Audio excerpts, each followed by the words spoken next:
Sir आपका बहुत बहुत स्वागत है हमारे चैनल में।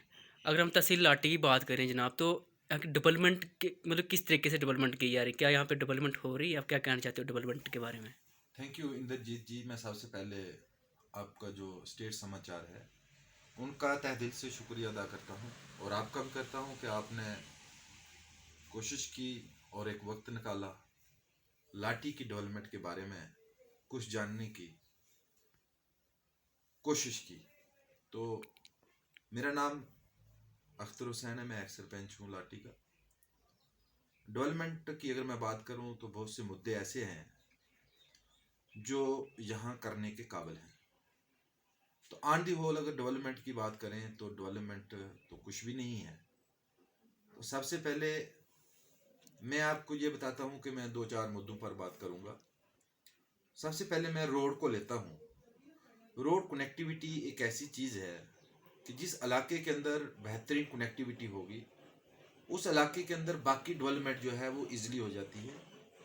तो रोड की अगर मैं उधमपुर से लेकर बसंतगढ़ तक अगर बात करूँ तो उधमपुर डिस्ट्रिक्ट के अंदर सबसे लेंथी रोड जो है, लॉन्गेस्ट जो रोड है वो यही रोड है उधमपुर डिस्ट्रिक्ट के अंदर, और जिसकी मसाफत जो है वो 150 किलोमीटर से ज़्यादा है।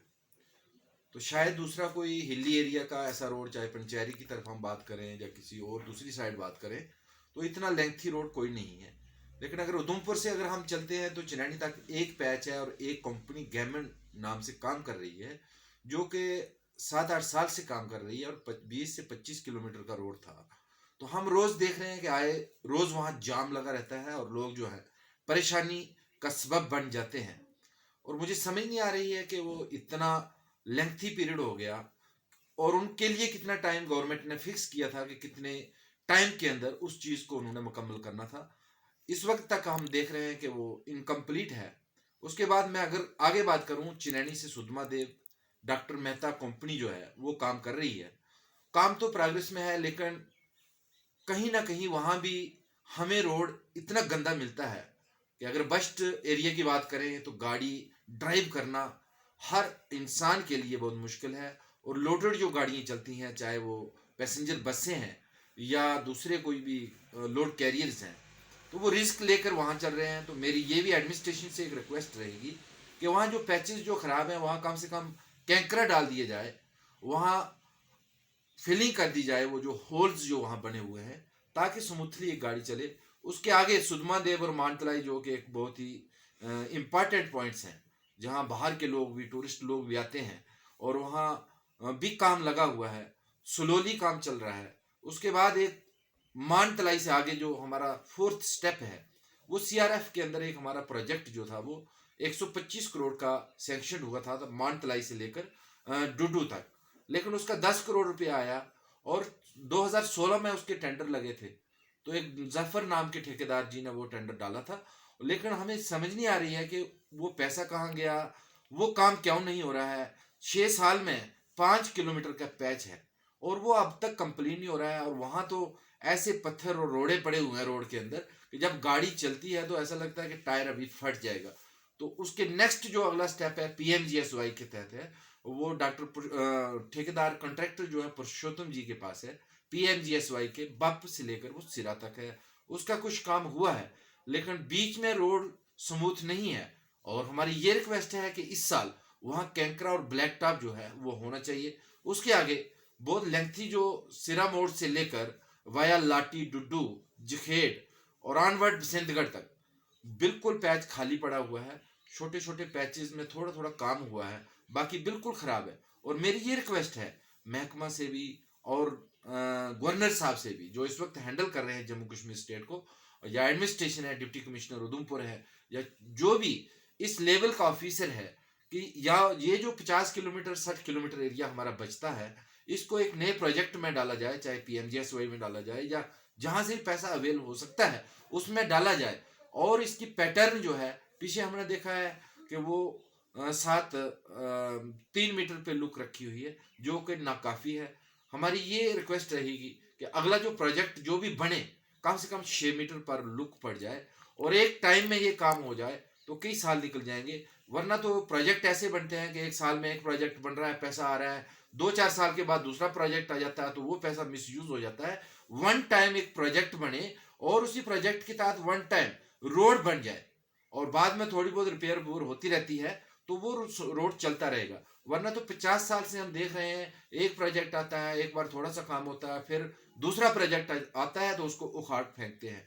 तो ये मेरी रोड के बारे में एडमिनिस्ट्रेशन से एक रिक्वेस्ट रहेगी कि नेचर ने तो हमारे इलाके के साथ कोई बेइंसाफी नहीं की है, लेकिन अगर बेइंसाफी हमें नजर आ रही है तो वो हुकूमत की तरफ से, एडमिनिस्ट्रेशन की तरफ से आ रही है कि ठेकेदार लोग जो है उन्होंने काम डाले हैं और एक ठेकेदार जो है उसके पास अपनी गुंजाइश से ज्यादा काम उसके पास पड़े हुए हैं। वहां भी कोई क्राइटेरिया फिक्स होना चाहिए कि एक ठेकेदार को एक काम दिया जाए, कुछ करोड़ों तक काम दिया जाए तो और उसको एक टाइम दिया जाए कि विद इन पीरियड आपको ये करना है, उसके बाद नहीं करता है तो उसको ब्लैक लिस्ट किए जाए। और लोग जो है, ठेकेदार जो है, कंपटीशन की वजह से ब्लो करके डाल देते हैं और घाटा उनको लगना शुरू हो जाता है और रिजल्ट ये होता है कि काम नहीं होता है और ठेकेदार अपनी मशीनरी उठा के भाग जाते हैं। इसलिए इसके ऊपर भी एडमिनिस्ट्रेशन को फोकस करने की जरूरत है। इसके बाद मेरा दूसरा मुद्दा जो है वो मैं एक स्टेडियम के बारे में बात करूंगा कि लाटी तहसील जो है, यहाँ 30-35 हजार लोग हैं और यूथ 2-2.5 हजार सिर्फ यूथ है यहाँ। और हम जब भी कभी यहाँ टूर्नामेंट करवाते हैं तो हम किसी से, अभी भी SHO लाठी ने एक टूर्नामेंट करवाई तो हमने हायर की, किसी की जमीन हायर करके उस आदमी को पैसे दिए, तब जाकर लोगों के जो बच्चे हैं या हमारे जो भाई हैं जो खेलने के अंदर इंटरेस्ट रखते हैं उनको खिलाया वहाँ। और ऐसे ही उससे पहले मैंने कई बार टूर्नामेंट्स करवाई और 6-6, 7-7, 10-10 हजार रुपया हम जमीन का किराया देते हैं और तब जाकर हमारे पास 20 टीमें होती हैं और तब जाकर उनको खिलाते हैं। तो मैं ये आज से नहीं, बड़े दिनों से हम ये एक कोशिश कर रहे थे कि हमें स्टेडियम यहाँ दिया जाए। हम नहीं कहते हैं कि कोई बहुत बड़ा स्टेडियम हो, लेकिन कम से कम स्टेडियम के लिए जहाँ हमारे पास जगह अवेलेबल है, लेकिन हमें पैसा नहीं मिल रहा है, चाहे वो स्पोर्ट्स की तरफ से दिए जाए, MP लैड की तरफ से दिए जाए या डिप्टी कमिश्नर उधमपुर अपने किसी फंड से हमें 10-20 लाख रुपया दें ताकि हमारा जो यहाँ स्टेडियम बने और यहाँ के जो बच्चे हैं वो खेल कूद के अंदर आए।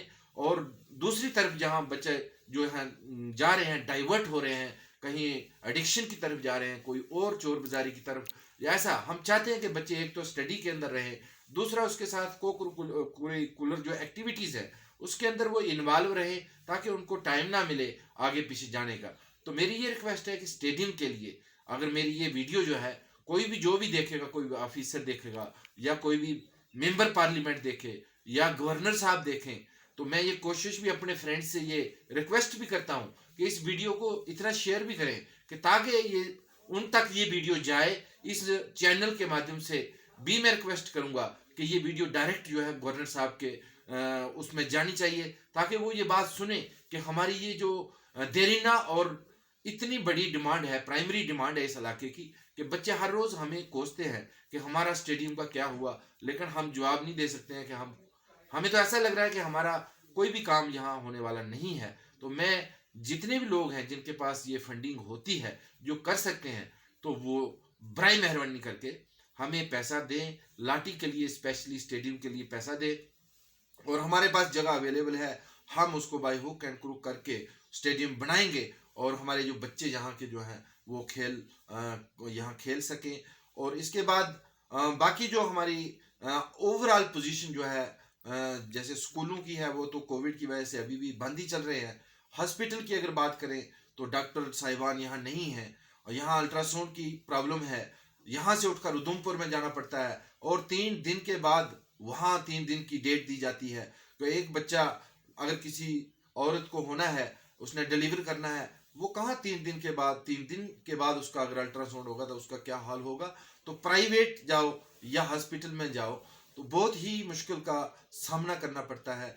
इसलिए कि मेरी एक रिक्वेस्ट रहेगी एडमिनिस्ट्रेशन से, गवर्नर साहब से, कि तहसील लेवल पे एक कंप्लीट PHC जो है वो की जाए, उसके अंदर डॉक्टर भी दिए जाए और अल्ट्रासाउंड भी वहाँ लगाया जाए, एक्सरे भी लगाया जाए, ताकि एक तहसील के ऊपर जो है डिपेंड करता है 40 से 50 हजार आदमी होता है और उनको अगर उधमपुर में या जम्मू में जाना पड़े तो उन लोगों के पास इतनी कैपेसिटी नहीं रखते हैं कि वो वहाँ जा पाएं और इजीली अपना कहीं ट्रीटमेंट करवा पाएं।